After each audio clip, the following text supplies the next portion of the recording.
아멘. 요 며칠서부터 아직 막바지 추위가 있지만 이제 곧 봄이 찾아올 것입니다. 이제 꽃들이 피고 나무마다 푸른 싹을 내면서 이제 봄 기운이 완연하게 느껴지겠지요. 그리고 이제 코로나 상황으로 인해서 비록 관중 입장은 제한되겠지만 각종 스포츠도 시작이 될 겁니다. 저 개인적으로는 야구를 좋아하는데 각 프로야구 팀들은 지금 스프링 캠프를 하고 있지만 그렇게 훈련을 하면서 주전 선수들을 선별하고 최적의 팀 구성을 한 상태로 시즌을 시작합니다. 이럴 때면 준비되고 능력이 있는 선수들로 팀을 구성하는 것이죠. 만일 예수님이 꾸리신 이 팀을 스포츠에 비교한다면 어떨까요? 그렇다고 한다면 정말 넌센스고 황당한 경우가 아니라 할 수 없습니다. 왜냐하면 예수님께서 꾸리신 팀의 구성을 보면 어느 한 명도 준비되거나 능력이 있는 사람들이 없기 때문입니다. 예를 들면 시즌이 개막되어 첫 경기를 하는 그 자리에서 감독이 관중상역에서 저기 계신 분 이리 내려오세요. 또 저기 계신 분 내려와서 경기를 뛰십시오. 라고 하는 것과 별반 다르지 않습니다. 그렇게 호출이 되면 좋아할 사람들도 있겠지만 대부분은 당황할 것이고 그렇게 구성된 팀이 어떤 경기를 치를지 어렵지 않게 짐작할 수 있을 겁니다. 바로 이런 경우입니다. 오늘 본문에 이제 예수님께서 제자들을 이제 부르시는 모습이 나오는데 갈릴리 해변이죠. 거기서 이제 베드로, 안드레, 요한과 야고보를 부르시게 됩니다. 그런데 이들을 보면 어떻습니까? 이들이 어떤 준비가 되어 있었습니까? 전혀 준비되어 있지 않았습니다. 자신들이 그렇게 부름받을 것이라고 기대하지도 않았습니다. 그렇다고 훌륭한 인품 능력이 있는 것도 아닙니다. 우리가 익히 아는 것처럼 그렇지 않은 사람들이었습니다. 예수님께서 이루실 하나님 나라의 사역을 이어받을 사람들이라고 한다면 정말 준비도 되지 않았고 능력도 자격이 없는 그런 사람들이었습니다. 그럼에도 예수님께서는 이런 방식으로 마치 구경꾼과 같았던 사람들을 갑자기 경기장 안으로 불러들여서 선수로 뛰게 하신 것처럼 제자들을 부르셨습니다. 이런 방식이 이해가 되시는지요? 그런데 제자들만 그런 것이 아니라 우리 역시 이러한 방식으로 부르심을 받았습니다. 생각해 보십시오.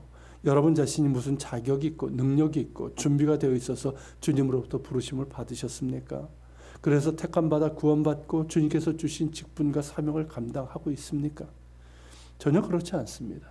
우리 역시 전혀 준비되지 않은 사람들이었고 그들보다 더 자격이 없고 능력도 없는 사람들이었습니다. 그럼에도 주님께서 우리를 택하신 이유는 무엇 때문일까요? 우리 자신에게서 그 이유를 찾을 수 없습니다. 오직 주님께만 그 이유가 있습니다. 무엇입니까? 우리를 향한 하나님의 사랑입니다. 나 같은 죄인을 살리시기 위해 택하신 하나님의 은혜입니다. 이것 외에는 아무것도 없습니다. 내가 잘나서도 아니고 준비되어서도 아닙니다. 나에게는 도무지 부르심의 이유를 찾을 수 없습니다. 오직 주님의 은혜이고 주님의 사랑입니다. 이것을 깨달을 때 우리는 이렇게 고백할 수밖에 없습니다. 주여 나는 죄인이로소이다. 베드로의 고백이죠. 나의 나된 것은 오직 하나님의 은혜로 된 것이니. 사도 바울의 고백입니다. 이런 고백을 드릴 수밖에 없는 것이죠. 그리고 이런 방식이 바로 주님께서 일하시는 방법이라는 겁니다. 도무지 준비되지도 않고 자격과 능력도 없는 자들을 택하셔서 당신의 백성으로 삼으시고 주의 은혜로 우리를 새롭게 하시고 주의 말씀과 성령으로 우리를 훈련시키시고 다듬으시고 만들어 가시면서 주의 일을 감당하게 하십니다. 먼저 당신의 사람으로 만들어 가시고 사명을 주시는 것이죠. 그러기에 주님께서 우리에게 우선적으로 원하시는 것은 주님 앞에 우리가 어떤 사람으로 서는가 하는 이것입니다. 주님 앞에 바로 서게 될 때 비로소 사명을 주시고 그리고 그럴 때 우리가 사명을 감당하는 것이 의미가 있습니다.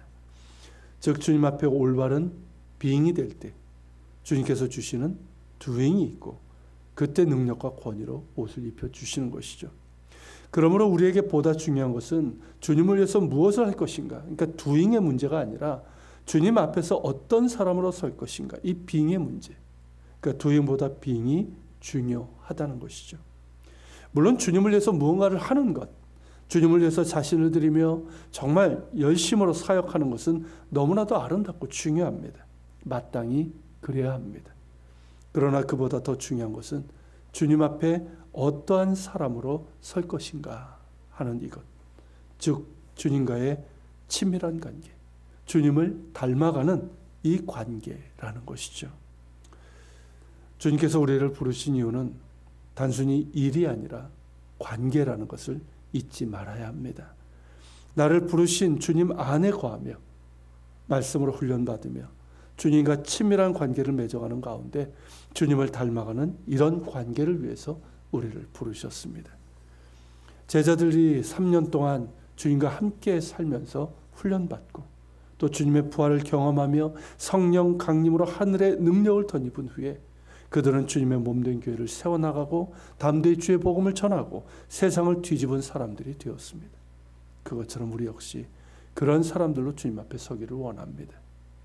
늘 그래야 되겠지만 특별히 이 사순절 기간 동안 주님과 친밀한 관계보다 집중하고 그런 가운데 주님께서 주시는 능력에 힘입어 주의 일을 감당할 수 있는 우리 모두가 될 수 있기를 바랍니다.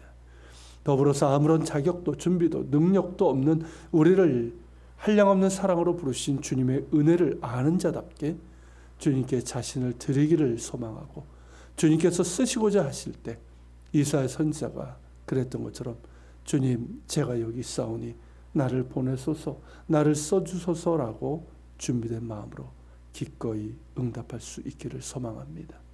그것이 주님의 은혜를 아는 자들의 모습이고 주님의 은혜에 합당하게 행하는 자들의 믿음이고 순종의 모습입니다.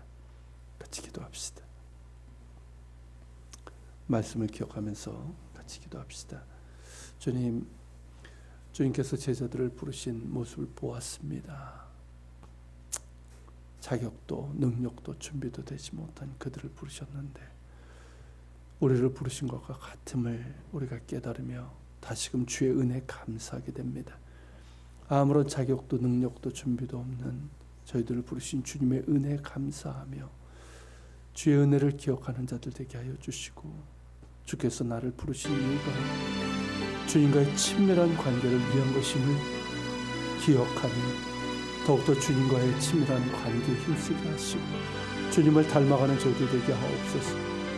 그런 가운데 주님 우리를 만들어 주시고 다듬어 주시고 준비되게 하시고 그래서 주님 앞에 우리 자신을 드리고 주께서 쓰시고자 하실 때 주님 내가 여기 있사오니 나를 보내소서 나를 써주소서라고 할 수 있는 우리가 되게 하여 주시옵소서.